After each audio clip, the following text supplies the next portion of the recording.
gitu ya. Kita memulai seri proyek pembangunan kembali. Dalam 1 bulan kita akan seperti dalam proyek pembangunan. Nanti ada satu firman Tuhan, judulnya tali bandul. Bayangkan. Tahu tali bandul enggak ya? Bukan bandul yang ada di leher, bukan. Itu mahal. Itu harganya minimal ribuan itu. Tali bandul itu yang dipakai dalam bangunan itulah. Gitu. Nah, seperti yang saya bagikan beberapa hari yang lalu, kita mau belajar dari kitab Nehemia. Ada 13 pasal. Nah, bagus kalau teman-teman bisa baca seluruh pasalnya terlebih dahulu supaya nyambung lah. Ya toh. Saya nggak yakin sebagian kita pernah membaca Nehemia lebih dari 2 kali. Sekali dan itu mbuh kapan gitu ya toh? Benar? Nah, benar. Karena Nehemia nggak begitu populer lah. Kalau suruh baca Amsal gitu mungkin sudah lebih dari 3 kali. Tapi kalau Nehemia mungkin minimal 1 kali lah wis. 2 itu udah mujizat. 3 udah tepuk tangan saya. Karena ceritanya cukup detail. Kalau saya pemerhati cerita Alkitab, narasi Alkitab, Nehemia cukup sangat detail. Nanti saya akan beritahu bagaimana detailnya menceritakan. Kalau Tuhan Yesus diceritakan nggak begitu detail. Di setiap kitab diceritakan. Tapi kalau dikumpulkan semuanya itu menjadi detail. Tapi kalau Nehemia itu detail sekali. Seperti Esther, itu juga detail, kitab Esther. Tapi kalau Nehemia itu cukup detail, makanya mungkin agak rumit. Kalau tidak dibaca pelan-pelan agak bingung ini ceritanya. Jadi saya mendorong untuk dibaca di rumah supaya bisa tahu cerita tentang firman Nehemia. Mikrofonnya sudah nyalakan Bude yang di atas? Supaya saya ngomong ngalor ngidul ada suaranya. Sudah, oke. Ya, kita akan mau belajar daripada proyek pembangunan kembali. Oke. Kita mau baca kitab Nehemia. Tapi sebelumnya di sini siapa yang familiar tentang cerita kerajaan Israel? Atau tentang bangsa Israel? Saya kasih gambaran saja ya, masih ingat ada 3 bangsa Israel pernah menjadi sebuah kerajaan, lalu menjadi sebuah kerajaan yang dipimpin oleh Tuhan sendiri, menjadi monarki, teokrasi, maaf maksudnya. Jadi ketika Tuhan menjadi raja satu-satunya dan ada satu perwakilan raja di bumi, itu ada 3, benar ya? Ada Saul, Daud, dan Salomo. Pinter di sekolah minggunya rajin ini. Nah, ketika Salomo bertahta, dia melakukan kesalahan, betul ya? Lalu terpecahlah Israel menjadi 2. Tahu cerita itu? Aduh, lama gak baca Alkitab ini. Kalau 2 berarti disebut apa? Kerajaan apa? Aduh, sini. Menjadi 2, kerajaan Israel dan kerajaan Yehuda. Kerajaan utara dengan kerajaan selatan terpecah. Dari kedua kerajaan ini, dua-duanya yang Israel itu, salah satu dari mereka itu masih ada baiknya, tapi yang satunya sangat jahat. Tuhan murka, Tuhan menghukum, tetapi kerajaan yang satu ini yang lebih baik. Ada beberapa raja yang baik. Jadi ada satu raja jahat, lalu dilanjutkan kepada raja berikutnya. Dia bertobat dan mengembalikan semuanya menjadi lebih baik, melihat kepada Tuhan, lalu jatuh lagi kepada raja dan sebagainya. Singkat cerita, 2 kerajaan ini dihukum oleh Tuhan karena mereka melakukan hal yang fasik di mata Allah. Ceritanya berkira-kira begitu. Oke? Setelah itu, mereka dikalahkan oleh sebuah kerajaan, Babel namanya. Tuhan menghukum mereka, bait Allah dihancurkan yang dibangun oleh Salomo. Lalu Tuhan mengizinkan mereka masuk kepada pembuangan. Jadi ada sebagian besar orang-orang terbaik dari kerajaan Israel itu dibawa Tuhan ke Babilonia.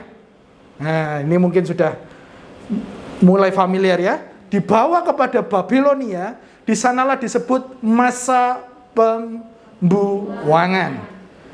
Nah, di masa pembuangan itu ada beberapa orang yang dibawa. Saya lupa persisnya, jadi ada sekitar 10.000 orang dibawa secara khusus, betul. Ada sekitar 10.000 perwira Yerusalem, para pemimpin, pejuang, pengrajin, dan anak laki-laki dibawa ke pembuangan. Karena Tuhan menghukum mereka, dan di sana mereka menetap 70 tahun lamanya. 70 tahun kalau sekarang bisa kita bayangkan secara nalar itu berarti satu generasi. Itu ya. Orang rata-rata berumur sekitar 80 lah kalau kita pakai ukuran sekarang, jadi 70 tahun. Dan selama mereka di pembuangan, itu adalah mereka orang-orang yang terbaik. Tetapi ada juga orang-orang Yahudi yang masih tinggal di Yerusalem. Tetapi mereka orang miskin, mereka tidak terpelajar, mereka di kelas bawah lah. Mereka tetap tinggal di sana. Dan Tuhan berjanji melalui Nabi Yeremia untuk mengembalikan mereka ke Israel, untuk menduduki lagi ke Yerusalem. Nah, disitulah ketika mereka mau kembali dari pembuangan, masuk kepada Yerusalem, itu terjadi 3 kali perjalanan kembalinya. Nah, kalau kita mau baca kitab Nehemia, sesungguhnya itu digabung dengan kitab Esra. Lanjut, oke? Supaya tahu dulu, nanti tiba-tiba kalau saya cerita tentang bangun tembok, nanti nggak ngerti, gitu ya. Jadi kalau mau membaca kitab Nehemia, kita harus tahu, kita harus juga familiar dengan cerita di Esra. Apa yang terjadi di sana? Ini adalah terjadi 3 kali atau tiga masa di mana mereka kembali ke Yerusalem, menduduki lagi tanah Israel. Pertama kali dipimpin oleh Zerubabel, yang kedua dipimpin oleh Esra, dan yang ketiga baru dipimpin oleh Nehemia. Oke, mari kita lihat secara detailnya. Lanjut, Ernie. Di zaman Zerubabel, klik. Oh bukan, kan ada satu lagi. Lanjut aja pakai panah itu yang di keyboard. Oh bukan, mundur, malah makin maju. Udah, jangan panik. Ya, jangan panik. Oke, lo malah bila kau rasa gelisah. Kita disuruh pulang kita. Ini loh. Jadi kamu gini saja. Oke. Di perjalanan kembali pertama dipimpin oleh Zerubabel. Terjadi di tahun 538 dan itu adalah sebuah pengembalian pertama kali kembali ke tanah Yerusalem. 42.000 orang pertama kali yang berangkat. Oke. Lalu Zerubabel memimpin pembangunan kembali bait Allah yang hancur. Fokusnya pertama kali ketika kembali adalah pembangunan bait Allah. Tetapi terjadi keributan di sana, pembangunan bait Allah selesai dan tidak dilanjutkan lagi proses pengembaliannya. Selesai, lalu kemudian perjalanan kedua dilakukan oleh Esra, dipimpin oleh Esra. Rombongan kedua kembali pada tahun 457 sebelum Masehi di bawah pimpinan Esra. Dalam pemindahan yang kedua, yang berpindah itu adalah imam-imamnya saja. Esra memimpin 2.000 imam untuk kembali. Karena fokusnya adalah untuk pemulihan ibadah dan pengajaran hukum Taurat. Jadi bisa dibayangkan bahwa kalau umpamanya pindah ke pembuangan, berarti cara berpikirnya, cara hidupnya, itu sama dengan orang Babel. Ya toh? Kayak kita lah. Ya syukur kita ada ICA. Kalau enggak, ya toh kita jadi orang, ya yang di luar sana lah. Yang di Victoria Park silahkan lihat seperti apa. Itulah gambaran kira-kira. Karena merantau, karena tinggal di tengah hal lain, maka cara berpikirnya, cara hidupnya berbeda. Itulah maka Esra mau mengembalikan supaya kembali ke Taurat, supaya sesuai dengan apa yang Tuhan mau dan sebagainya. Itu di perjalanan kembali yang kedua. Dan di perjalanan kembali yang ketiga, inilah yang akan kita pelajari sepanjang bulan ini. Dipimpin oleh Nehemia, dilakukan di tahun 444 sebelum Masehi. Tujuan utamanya adalah membangun kembali tembok Yerusalem. Dan ceritanya itu selesai dalam 52 hari saja. Nah, Nabi Maleaki menjadi salah satu nabi yang juga membantu dalam proses pemulihan kerajaan Israel. Nah, itulah yang akan kita pelajari. Jadi ketika kita belajar ini, artinya bait Allah sudah ada di sana, mereka sudah belajar tentang penyembahan, dan di sini pentingnya memiliki sebuah tembok pembatas di Yerusalem.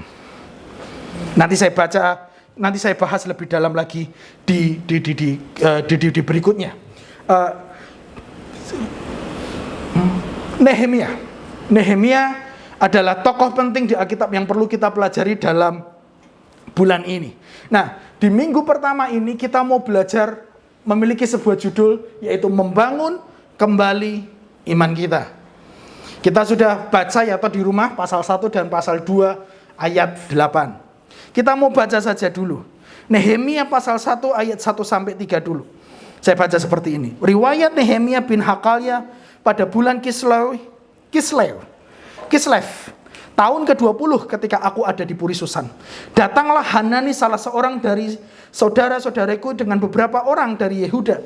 Aku menanyakan mereka tentang orang-orang Yahudi yang terluput, yang terhindar dari penawanan dan tentang Yerusalem. Kata mereka kepadaku, orang-orang yang masih tinggal di daerah sana, orang yang terhindar dari penawanan ada dalam kesukaran besar dan dalam keadaan tercela. Tembok Yerusalem telah terbongkar dan pintu-pintu gerbangnya telah terbakar. Saya mulai dulu dari ayat pertama. Riwayat Nehemia bin Hakalia pada bulan Kislev tahun ke-20 ketika aku ada di Puri Susan. Jadi Nehemia masih berada di Puri Susan. Susan adalah bagian daripada Babilonia. Jadi Nehemia waktu itu belum kembali ke Yerusalem. Dia masih berada di kerajaan menjadi seseorang juru minum anggur. Raja membutuhkan seorang juru minum dan juru makan supaya dia terbebas dari ancaman pembunuhan. Karena orang berusaha untuk membunuh raja supaya raja jatuh, maka dia membutuhkan seseorang yang dipercayai untuk bekerja di istana bagi raja. Nah, itulah pekerjaan Nehemia. Ketika dia masih ada di Puri Susan yang jauhnya 1000 km daripada tanah Israel, dia dikunjungi oleh orang Yahudi yang baru saja kembali dari Yerusalem. Datanglah Hanani, salah seorang dari saudara-saudaraku, dengan beberapa orang dari Yehuda. Ketika mereka datang, si Nehemia berkata seperti ini, aku menanyakan mereka tentang orang-orang Yahudi yang terluput, yang terhindar dari penawanan dan tentang Yerusalem. Jadi dia tanya, bagaimana kabar teman-teman yang baru saja selamat daripada tawanan dan yang baru saja kembali ke Yerusalem. Kata Hanani atau orang-orang itu yang datang kepadanya, orang-orang yang masih tinggal di sana yang terhindar dari penawanan ada dalam kesukaran besar dan dalam keadaan tercela. Jadi keadaan mereka tidak baik, keadaan mereka kesukaran besar dan dalam keadaan tercela. Apa maksudnya? Karena tembok Yerusalem telah terbongkar dan pintu gerbangnya telah terbakar. Meskipun mereka memiliki bait Allah, mereka nggak punya tembok. Tembok itu penting. Tembok itu adalah tembok di mana dia bisa memiliki perlindungan, tapi nggak ada orang yang merencanakan membangunnya. Dengan tembok, sebuah negara bisa selamat dari serangan negara atau kerajaan di sekitarnya. Benar nggak ya? Kalau di luar Jawa sih saya nggak tahu. Kalau di kota Solo, di Jawa itu masih banyak tembok-tembok, benteng-benteng yang tertinggal untuk menjagai supaya orang tidak bisa melawan, supaya orang tidak mudah begitu saja masuk ke istana dan membunuh raja. Itulah pentingnya tembok. Maka ketika dia mendengar itu, di ayat 4 dikatakan, ketika aku mendengar, ayat 4, berita ini, duduklah aku menangis dan berkabung selama beberapa hari. Ketika dia mendengar bahwa keadaan bangsa Israel pada saat itu yang kembali dalam keadaan tercela dan apa tadi bahasanya, kesukaran besar, dia meresponi dengan menangis dan berkabung. Ketika dia mendengar ada sebuah berita yang kurang baik, dia melihat sebuah kebutuhan, dia melihat adanya krisis, dan hatinya tergerak untuk membuat sesuatu. Saya berhenti dulu di sana.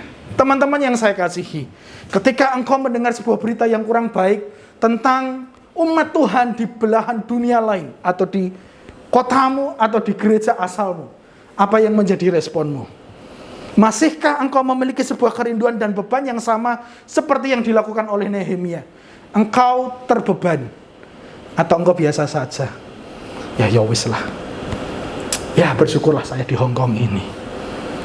Saya mendorong ketika engkau mendengar sesuatu yang kurang baik, engkau harus tetap memiliki kasih, sebuah beban, dan sebuah kerinduan untuk melakukan sesuatu demi pemulihan keadaan dari sebuah berita yang engkau dengar. Jangan hanya diam saja.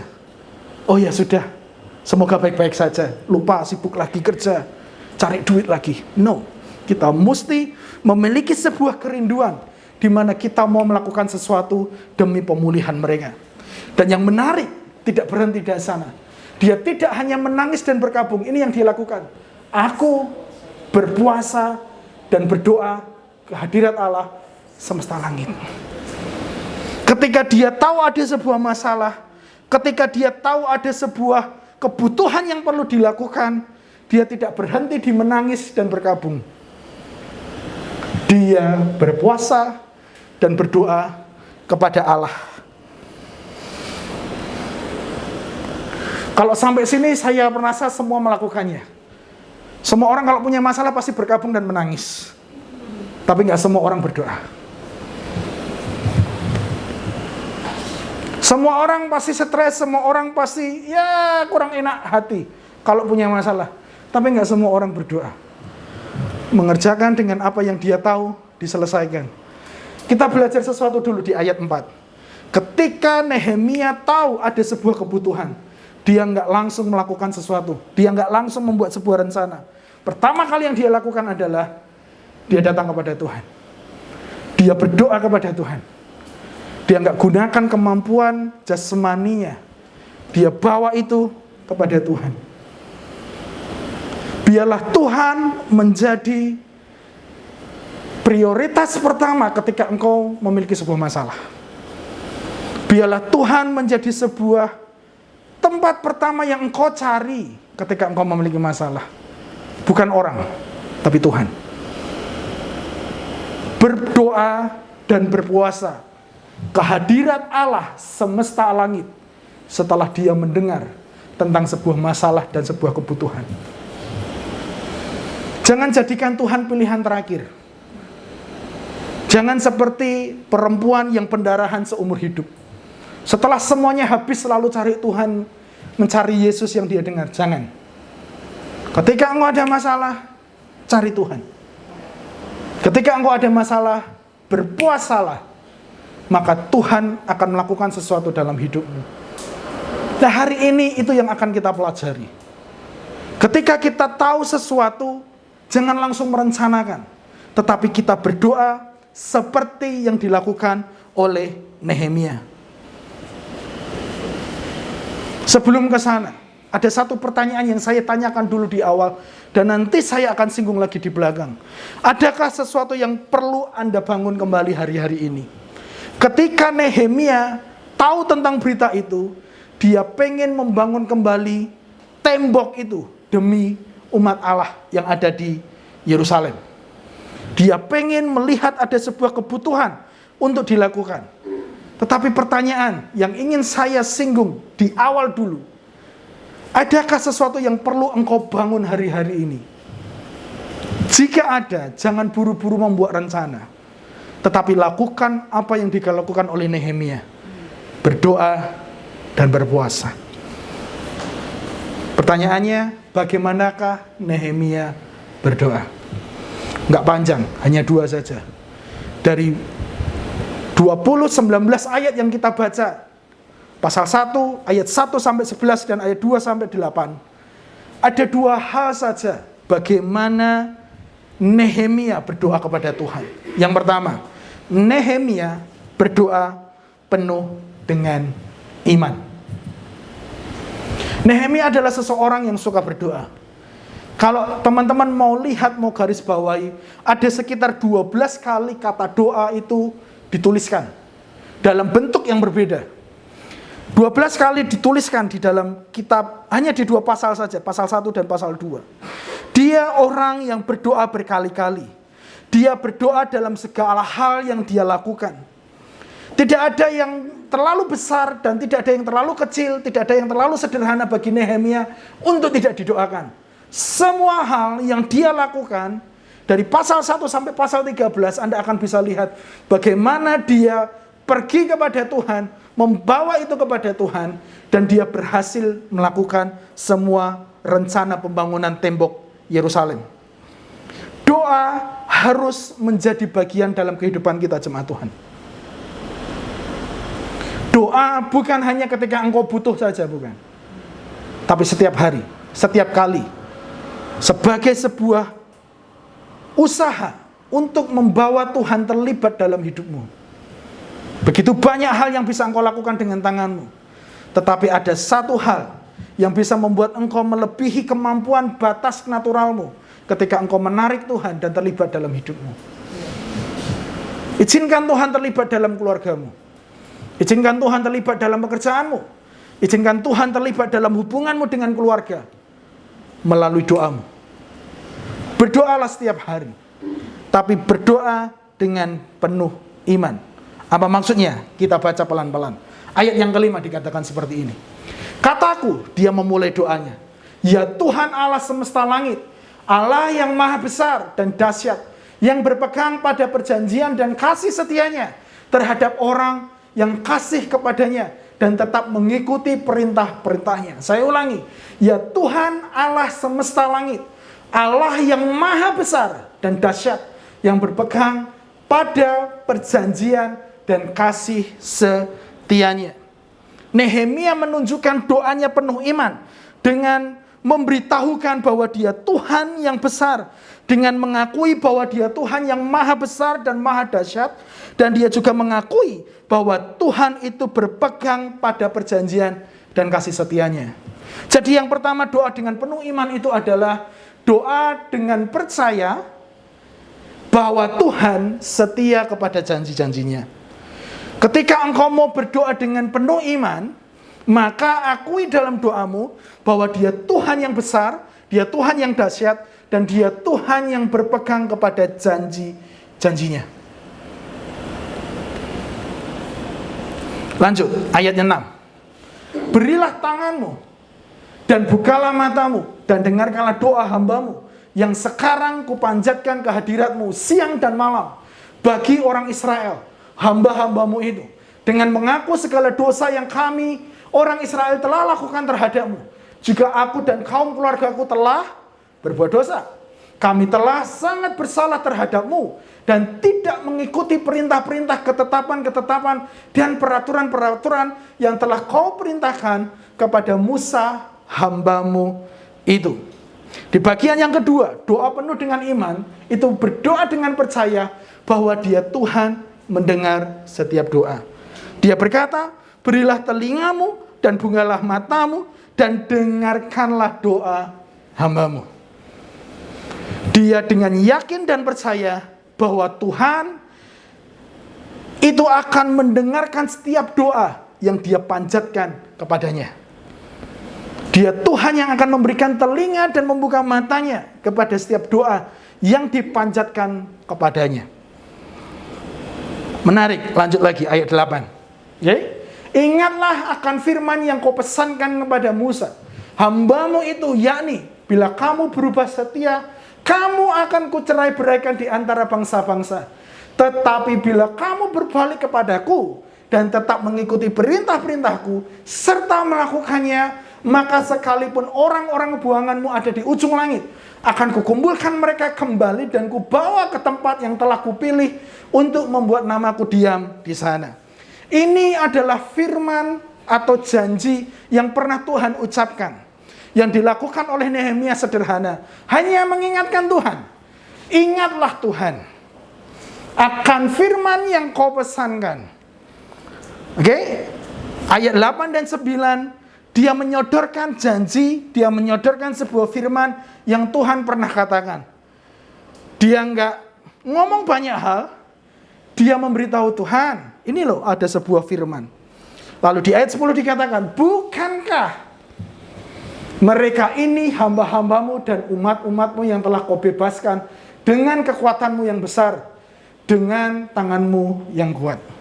Setelah memberitahukan firman-Nya, memberitahukan janjinya, lalu dia menagih, bukankah kami, bukankah mereka ini hamba-hambamu dan umatmu yang telah kau bebaskan dengan kekuatanmu yang besar, dengan tanganmu yang kuat.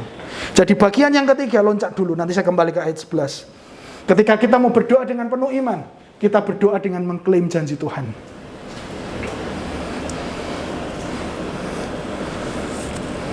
Ada yang berbeda dengan cara Anda berdoa melihat 3 hal ini?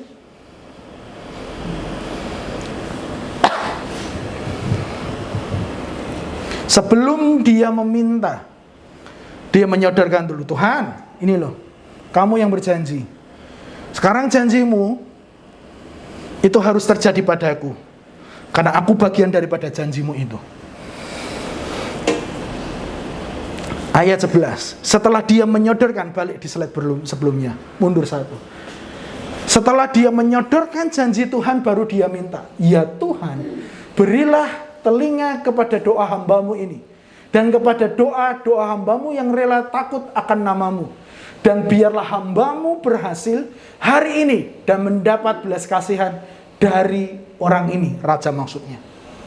Setelah dia menyodorkan janji Tuhan, dia baru minta, sekarang Tuhan, aku mau, berilah telinga kepada doa kami, dan biarlah hambamu ini mengalami berhasil dan mendapat belas kasihan. Artinya, Nehemia tidak berdoa, Tuhan, saya mohon, saya harap engkau melakukan ini, Tuhan. Nehemia enggak berdoa seperti itu. Tetapi Nehemia berdoa, saya buat parafrasanya, Tuhan, engkaulah yang telah berjanji, maka engkau akan melakukannya. Hari ini ubah gaya berdoamu. Engkau adalah anak Allah.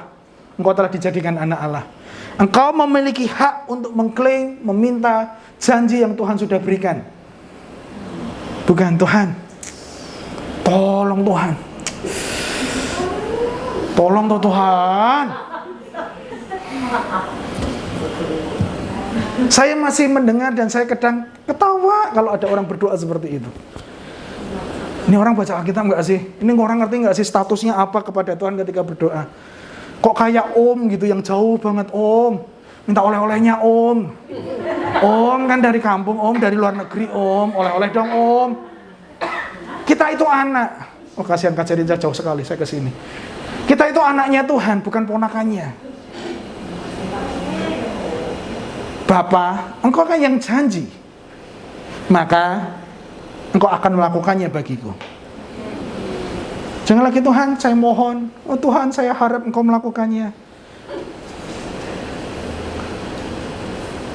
Kalau engkau penuh dengan iman, tinggal klaim janji Tuhan. Tapi bagaimana Pak supaya kita bisa mengklaim janji Tuhan? Ya tahu janji firman-Nya. Oh nggak tahu janjinya mau ngeklaim. Kalau saya ke bank, saya nggak tahu nomor bank akun saya, apakah saya bisa ngambil duit? Ketika saya datang pertama kali ke Hongkong ini, saya bingung. Saya mau ngambil duit gitu, tapi saya nggak punya buku. Hari ini saya nggak punya buku. Lalu saya datang gitu, saya mau ngambil duit, tahu nomor itunya, saya nggak punya buku gitu. Ya sudah punya ATM. Ternyata dengan ATM saja saya bisa mengambil duit. Tapi kalau saya nggak bawa ATM, ya saya nggak bisa ambil duit. Walaupun saya di sana ada $100.000, tapi kalau saya nggak banyak ATM, saya nggak bisa. Kalau, kalau, tolong jangan didengar hanya 100.000-nya. Kalau, ya ampun, ya ngomong duit langsung bangun kafe. Dari tadi ngomong tembok, tingkluk kafe pegang HP gitu. Tuhan tolong. Kalau kita mau mengklaim sesuatu, kita harus tahu dulu apa yang kita klaim. Makanya saya mengubah gaya doa saya beberapa di tengah minggu terakhir. Saya bilang, Tuhan Engkau yang berfirman bahwa Engkau yang akan memberikan kuasa kepada kami berdoa atas orang yang sakit. Maka kami berdoa atas orang yang sakit saat ini, sembuhlah Engkau dalam nama Yesus. Begitu sekarang kita mesti gayanya berdoa. Oke? Jangan lagi Tuhan, aku minta. Boleh minta, tapi juga harus klaim dulu janjinya. Ingat dulu janjinya Tuhan. Kan Kau yang berfirman bahwa burung-burung di udara Engkau pelihara. Terlebih lagi kami akan Engkau pelihara. Oke? Jangan berpuisi kemana-mana. Tuhan, Engkau yang menciptakan langit dan bumi. Iya sih. Engkau yang duduk bertata jauh di sana dan kami jauh di sini. Oke? Berdoa dengan penuh iman.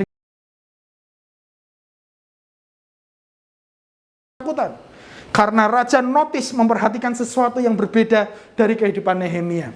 Dilanjutkan ayat 3. Bertanyalah ia kepadaku, jawabku kepada raja. Akhirnya dia menjawab, hiduplah raja untuk selamanya. Bagaimana mukaku tidak akan muram kalau kota tempat pekuburan nenek moyangku telah menjadi reruntuhan dan pintu-pintu gerbangnya habis dimakan api. Akhirnya dia memberitahukan apa yang dia doakan selama ini.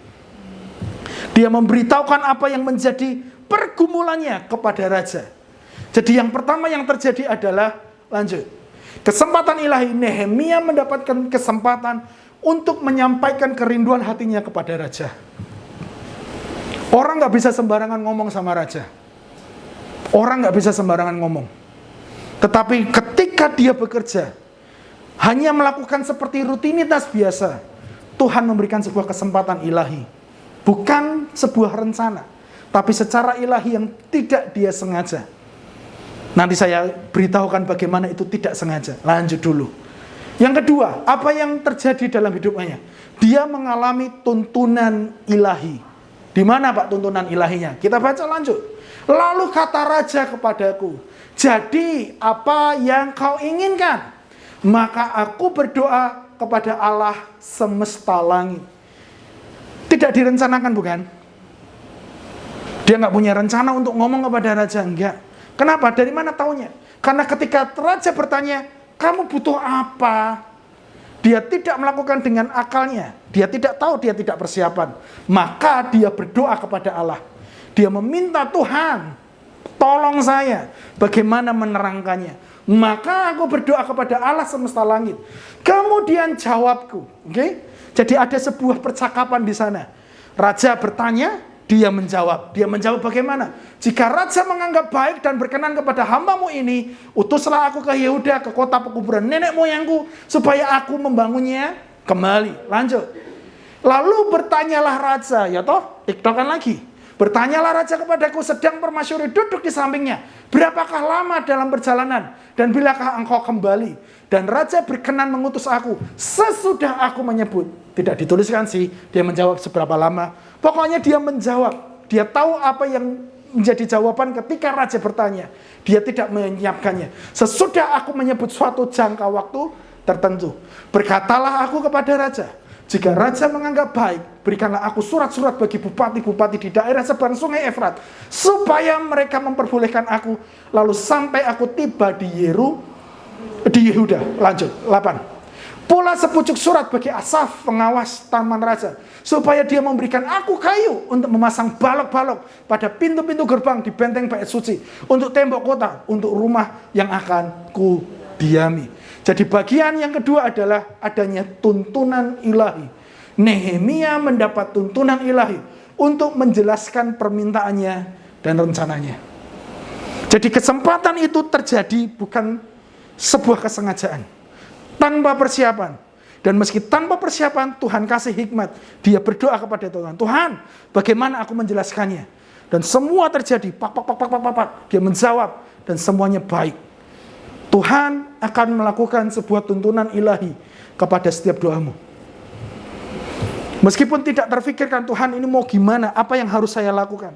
Tapi engkau bertekuk lutut, engkau akan mendapatkan hikmat Tuhan untuk menyelesaikan masalah yang sedang engkau hadapi.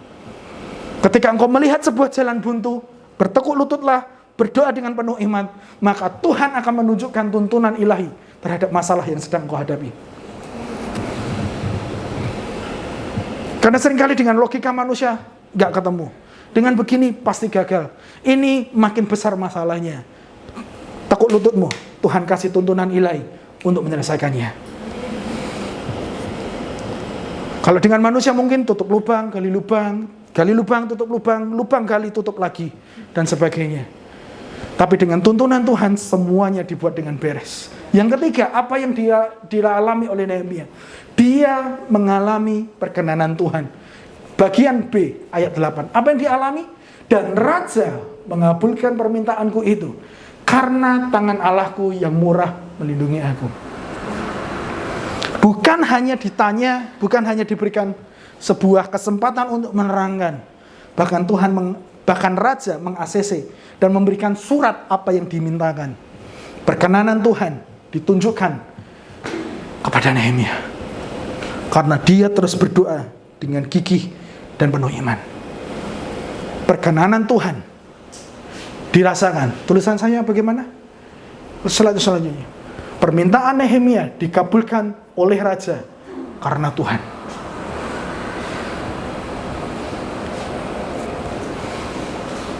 Lanjut, masih ada lagi yang keempat. Bukan hanya kesempatan ilahi, tuntunan ilahi, bukan hanya perkenanan Tuhan, tetapi memiliki keyakinan ilahi. Dia memiliki keyakinan untuk menerangkan. Mengapa sih dia takut menjelaskan? Karena pernah ada sebuah cerita di masa lalu bahwa ada orang berusaha membangun bait suci, tetapi ada orang-orang yang menghasut raja lalu menggagalkan dan menghentikannya. Nehemia takut secara manusiawi. Takut bagaimana kalau permintaanku tadi malah menjadi sebuah bumerang. Aku dihukum karena aku berusaha mengembalikan kerajaan Yerusalem, kerajaan Israel. Dia menjadi takut, tetapi karena doanya, dia memiliki sebuah keyakinan. Ya sudah, ngomong saja, Tuhan pasti akan menolong. Ada 4 hal yang dialami oleh Nehemia. Nehemia memiliki keyakinan untuk menyampaikan permintaannya kepada raja. Itu tadi yang saya maksud. 4 hal. Apa tadi? Yang pertama, kesempatan ilahi, tuntunan ilahi, perkenanan Tuhan, dan keyakinan ilahi. Dan setelah itu semua, dia melakukannya dan dia berhasil dalam pembangunan tembok Yerusalem. Jemaat Tuhan, yang saya mau katakan di akhir daripada firman Tuhan ini adalah teruslah berdoa sampai sesuatu terjadi. Berdoa dengan gigih adalah terus berdoa sampai sesuatu terjadi. Kalau belum terjadi, jangan berhenti berdoa. Push, masih ingat itu? P-U-S-H. Pray until something happen. Secara tidak sengaja, tadi malam saya mempersiapkan firman ini pakai baju biru. Push. Bener Ernie? Kamu tadi lihat nggak ketika saya bangun tadi? Push. Saya kaget, saya baca. Cocok bajunya. Saya bukan laki-laki yang melihat, cocok malam ini pakai baju ini cocok kayaknya ya. Mood saya mau pakai biru atau pakai... Enggak. Saya ambil, saya pakai. Sudah setrika sama istri wangi, pasti saya pakai. Saya nggak milih warna, enggak. Tapi kebetulan itu tertulis di dada saya yang lebar ini. Dan itu saya tuliskan menjadi sebuah rema di hati saya. Berdoa dengan gigih itu adalah berdoa sampai sesuatu terjadi. Kalau belum terjadi, jangan berhenti berdoa. Tapi pastikan doamu sesuai dengan firman Allah. Jangan berdoa seperti anak yang mau ujian. Tuhan, buat guru saya sakit perut dan gak ada ujian hari ini. Pastikan doamu sesuai dengan firman Tuhan. Kalau sudah sesuai dengan firman Tuhan, belum terjadi, jangan berhenti berdoa. Saya akan tutup dengan ini. Lanjut Ernie. Pertanyaannya yang saya tanyakan di awal tadi, adakah yang perlu Anda bangun kembali hari-hari ini? Satu hal yang mau saya ingatkan di awal sekali. Apakah hari Sabatmu telah baik di hadapan Tuhan? Ini topik yang cukup sensitif dan saya memberanikan diri dan itu ditaruhkan Tuhan. Apakah hari Sabatmu perlu dibangun kembali? Apa Pak maksudnya Pak? Apakah hari Sabatmu kau berikan kepada Tuhan dengan sungguh-sungguh atau tidak? Atau kau pusingkan untuk kebutuhanmu sendiri?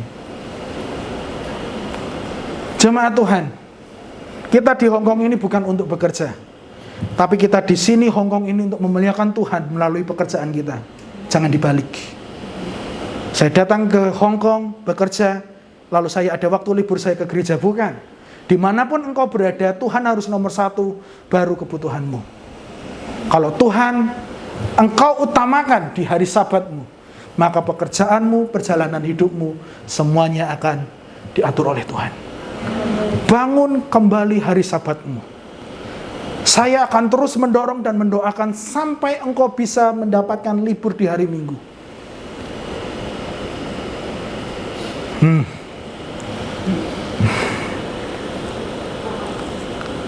Bawa Alkitab enggak ya? Bawa ya. Buka dong Maleakhi pasal yang ketiga ayat 14. Enggak ada di situ. Tadi masih ingat? Maleakhi bagian daripada cerita Nehemia. Maleakhi pasal 3 ayat 13 sampai 18. Jangan tersinggung ya, ini firman Tuhan ya. Saya enggak sedang menyinggung, hanya mengingatkan. Podo wae, Pak. Bicaramu kurang ajar tentang aku, firman Tuhan.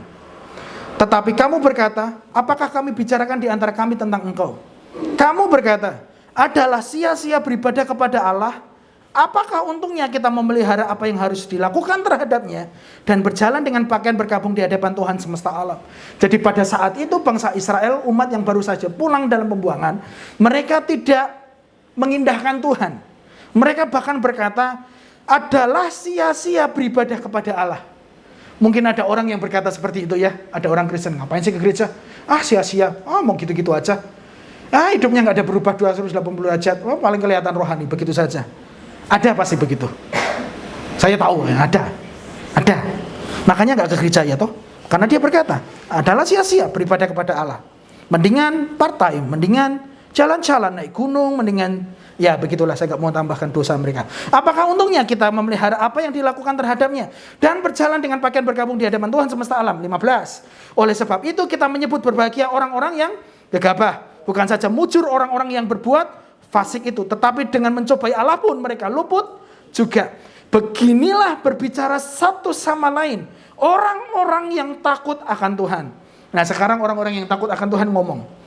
Tuhan memperhatikan dan mendengarnya. Sebuah kitab peringatan ditulis di hadapannya bagi orang-orang yang takut akan Tuhan dan bagi orang-orang yang menghormati namanya. Mereka akan menjadi milik kesayanganku sendiri, firman Tuhan semesta alam. Pada hari yang kusiapkan, aku akan mengasihani mereka sama seperti seorang menyayangi anaknya yang melayani dia. Ayat 18. Kasih tanda garis bawahi, tapi jangan dirobek. Maka kamu akan melihat kembali perbedaan antara orang benar dan orang fasik, antara orang yang beribadah kepada Allah dan orang yang tidak beribadah kepadanya.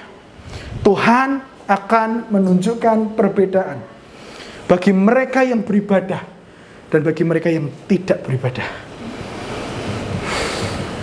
Ada berkat khusus bagi mereka yang menguduskan hari Sabat. Ada orang yang akan mendapatkan sebuah perbedaan dari Tuhan ketika membangun hari Sabatnya kembali. Saya nggak ngomong ini supaya ruangan ini penuh dengan semangat, enggak. Tapi supaya kalian mengalami perbedaan ketika engkau membangun kembali hari Sabatmu. Pak, saya sudah terlanjur tanda tangan. Saya terlanjur setuju bahwa cuma satu saja hari Minggu dalam 1 bulan saya ada libur. Ingat, Nehemia mengalami mujizat Tuhan. Kalau Tuhan bisa mengubahkan hati raja, Tuhan bisa mengubahkan hati majikanmu. Maka penuh dengan iman, berdoa dengan penuh iman dan penuh gigih, Tuhan pasti lakukan sesuatu. Tuhan melakukan perbedaan bagi mereka yang beribadah dengan mereka yang tidak beribadah. Titik garis bawahi, sudah gak akan bisa dibatalkan dengan apapun. Minimal, ya tambah sehat, tambah gemuk, tambah segar mereka yang beribadah. Sukacitanya berbeda. Saya mendengarkan cerita Mauta, Ruth yang ada di belakang itu, bagaimana dia berubah hanya dengan satu saja kerinduan. Saya mau rindu libur hari Minggu ibadah ke gereja. Dan bagaimana Tuhan mengangkat dia dan memulihkan dia dengan begitu cepat. Hanya satu kerinduan, aku pengen libur hari Minggu. Hatinya berubah, emosinya berubah, bahkan hidupannya pun sangat berubah. Alkitab tidak pernah berdusta. Aku akan melakukan perbedaan bagi mereka yang beribadah dengan mereka yang tidak beribadah. Saya gak mau kalian kehilangan berkat Tuhan, apa yang Tuhan sudah janjikan. Mungkin secara emosional manusia daging saya sungkan ngomongnya, tapi saya harus mengatakan apa yang kata firman Tuhan. Supaya engkau tidak kehilangan. Apa akan bisa online? Beda.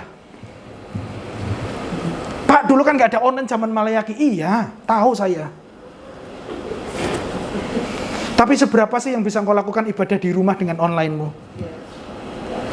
Online saja dengan baju dan celana pendek saja.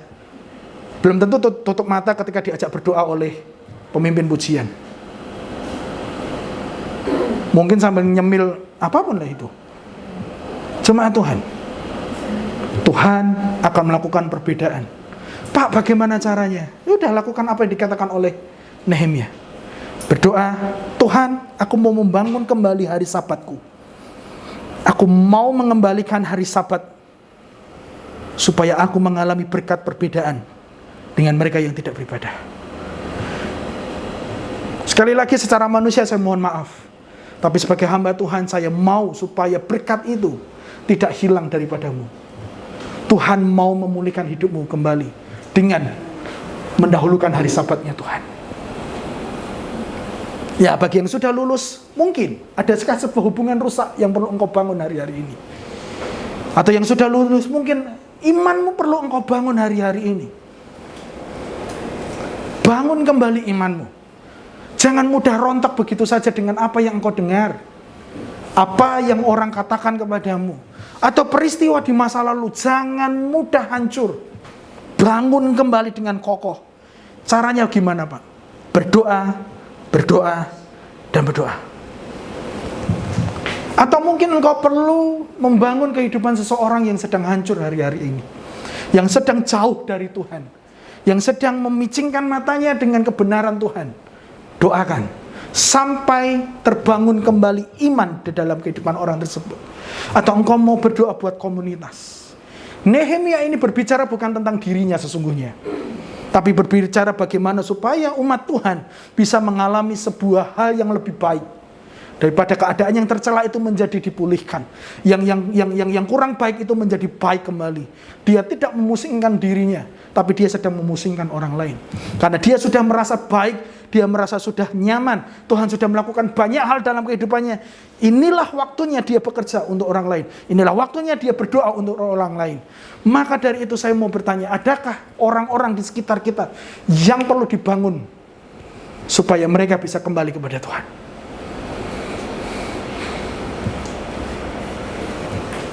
Berdoalah dengan penuh iman sampai sesuatu terjadi, dan Tuhan pasti akan memakai Anda.